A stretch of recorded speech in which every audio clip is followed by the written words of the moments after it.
এবার টানা বৃষ্টি ও ভারত থেকে আসা ঢলে ভেঙে পড়েছে কুমিল্লার বুড়িচংয়ের বুড়বুড়িয়া বাঁধ। বিস্তারিত জানাতে সেখান থেকে সরাসরি যুক্ত হচ্ছেন সহকর্মী সুমন কবির। সুমন, এলাকাবাসী নিরাপদ আশ্রয়ে যেতে পেরেছে কিনা, কি খবর রয়েছে জানাবেন বিস্তারিত। প্রথমত আমরা এদিক দিয়ে একটা চিকন আকারের ছিদ্র ছিল আর কি, সেই ছিদ্র থেকে সুড়ঙ্গ অবস্থায় পানি বহমান ছিল। এটা আস্তে আস্তে বড় হতে লাগলো, হঠাৎ করে আমাদের দুই পারের দশে গেল।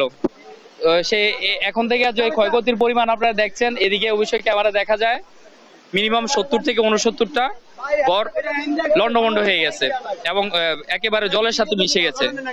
তো সেই সুবাদে ঠিক আছে, ধন্যবাদ। আপনি দেখছিলেন যে আসলে